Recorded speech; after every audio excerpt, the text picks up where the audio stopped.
बादशाहपुर में रविवार शाम एक ऐतिहासिक राजनीतिक कार्यक्रम का आयोजन हुआ। राजनीतिक ऐतिहासिक कार्यक्रम इसलिए कहा जा रहा है क्योंकि भारी बारिश के बीच भी लोग अपने पसंदीदा नेता को सुनने के लिए डटे रहे, भीगते रहे, लेकिन वो भारी बारिश को देखते हुए भी टस से मस नहीं हुए।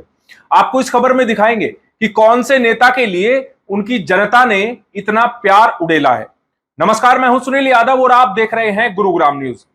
बादशाहपुर विधानसभा में लगातार प्रचार की कमान संभालते हुए पूर्व मंत्री राव नरबीर सिंह आज अपने प्रचार के दौरान बादशाहपुर गांव में पहुंचे। चूंकि बादशाहपुर विधानसभा भी है और बादशाहपुर सबसे बड़ा गांव भी है, तो वहां पर जब उन्होंने कार्यक्रम किया तो रविवार को यह कार्यक्रम एक राजनीतिक ऐतिहासिक कार्यक्रम बन गया। ऐतिहासिक इसलिए कि बादशाहपुर गांव में अब से पहले जितने भी राजनीतिक कार्यक्रम हुए हैं उनमें किसी में इतनी भीड़ कभी नहीं आई जितनी रविवार को राव नरबीर के कार्यक्रम के दौरान उपस्थित रही।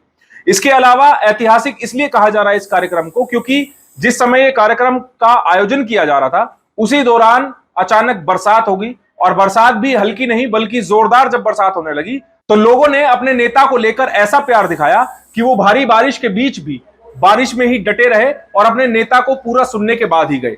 दरअसल रविवार शाम 6 बजे राव नरबीर ने बादशाहपुर गांव में एक जनसंपर्क अभियान के तहत कार्यक्रम का आयोजन किया, जिसमें हजारों की संख्या में बादशाहपुर और आसपास के मौजूद लोग पहुंचे। लोगों ने फूल मालाओं से राव नरबीर का स्वागत किया, उनको फूल की मालाएं पहनाई, फूलों की बरसात की, किसी ने हाथ जोड़कर अभिवादन किया तो राव नरबीर सिंह ने भी अपनी प्यारी जनता पर फूल बरसाकर उनका अभिनंदन किया। जब राव नरबीर यहां पर पहुंचे तो वो इतनी भारी भीड़ को देखकर गदगद नजर आए और इस भारी भीड़ को देखकर उन्होंने ऐलान कर दिया कि इस बार बीजेपी बादशाहपुर विधानसभा से राव नरबीर को ही टिकट देने वाली है।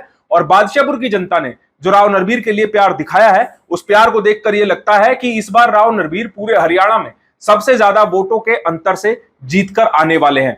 हालांकि तेज बारिश की वजह से राव नरबीर का भाषण बेहद छोटा रहा, लेकिन इस भाषण के दौरान भी राव नरबीर ने दिखा दिया कि जिस समय वो मंत्री थे उस समय बादशाहपुर का हर एक शख्स ये कह सकता था कि उनकी अपनी सरकार है और उनका अपना शख्स मंत्री पद पर है। लेकिन पिछले 5 साल में जब राव नरबीर यहां से चुने नहीं गए, उनको टिकट नहीं मिली, तो उस दौरान लोगों के साथ धोखा हुआ, ऐसा राव नरबीर ने अपने भाषण के दौरान मंच से कहा।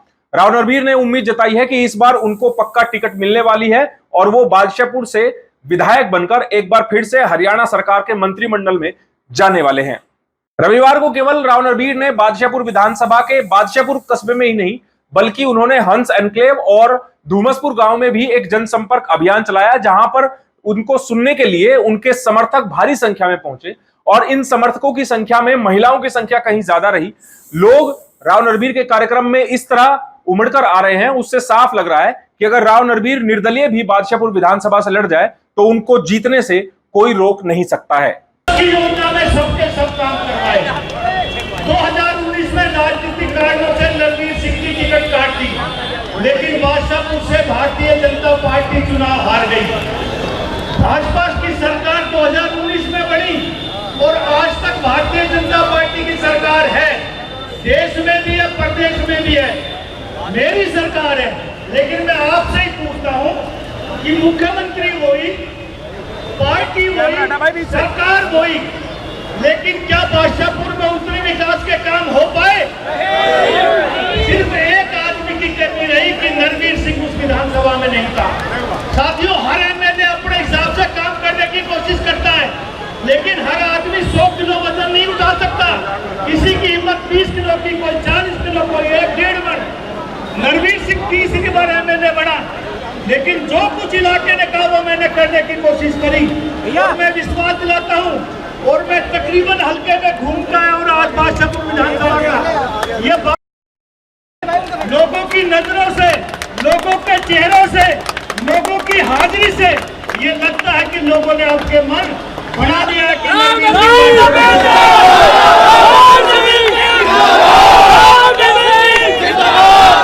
ये पूरा गुड़गांव जिला जो हरियाणा के सबसे ज्यादा खजाने में पैसे देता है, लेकिन साथियों आप दिल पे हाथ रख के कहना कि आज आप कह सकते हो कि हमारा राज है। लेकिन जब नरबीर सिंह एमएलए था तो आम आदमी, गरीब आदमी, चाहे किसी भी जाति का हो, ये गर्व से कह सकता था कि हमारा सरकार में हिस्सा है। और नरबीर सिंह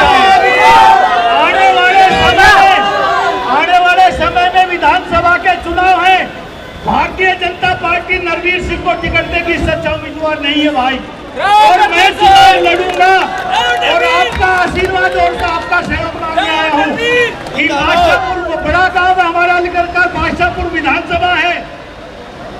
ये मेरी हल्का नहीं है, यहाँ से सोना शुरू होता है। मैंने अपने टाइम में 350 करोड़ अपनी कलम से रोडों पे लगाए।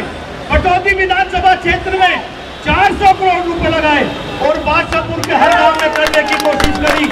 और अब की बार आपके आशीर्वाद से, आपके समर्थन से यदि नरवीर सिंह एमएलए बना तो फिर मान सम्मान आपके गुरुग्राम में वही मिलेगा। ये बादशाहपुर विधानसभा क्षेत्र का बादशाहपुर गांव है, बड़ा गांव हमारे का, इसके नाम से ही कंस्टिट्यूएंसी है। सभी गांवों में भरपूर समर्थन मिल रहा है क्योंकि बादशाहपुर बड़ा गांव है, चौधर का गांव है, यहाँ जेलदारी रही है और इलाके का बड़ा गांव। और एक ऐसा समय था जब गुड़गांव में मंडी नहीं होती थी, बादशाहपुर मंडी के नाम से प्रसिद्ध था। सारा व्यापार गुड़गांव का बादशाहपुर से होता था। ये तो आहिस्ता आहिस्ता गुड़गांव डेवलप हुआ और गुड़गांव नाम पड़ गया, वरना बादशाहपुर पुराना शहर हमारा ऐतिहासिक। इस बादशाहपुर के लोगों ने आज अभिनंदन किया है। इनकी हाजिरी से लगता कि आने वाले समय में ये नरवीर सिंह का भरपूर समर्थन और सहयोग कर रहे हैं। भारतीय जनता पार्टी मुझे यहाँ से प्रत्याशी बनाएगी, मुझे उम्मीद है मैं बहुत ज्यादा वोटों जीतूंगा। ये सभी जानते हैं कि साल 2019 में राव नरवीर की बादशाहपुर विधानसभा से टिकट कट गई थी। उनको बीजेपी ने इस सीट से उम्मीदवार नहीं बनाया, लेकिन इस बार राव नरवीर कोई कोर कसर छोड़ना नहीं चाहते हैं और जैसे ही वो जनता में जाते हैं तो उनको जनता का भारी समर्थन मिल रहा है। इस समर्थन को देखकर जरूर लग रहा है कि इस बार बीजेपी कोई रिस्क नहीं लेना चाहेगी और हो सकता है कि राव नरवीर को ही बादशाहपुर से वो अपना उम्मीदवार तय करे। इस खबर के बारे में आप हमें अपनी राय कमेंट करके जरूर दीजिएगा। साथ ही साथ आप इस खबर को जरूर शेयर कीजिएगा ताकि सभी लोगों तक सही जानकारी सही समय पर पहुंच पाए। नमस्कार।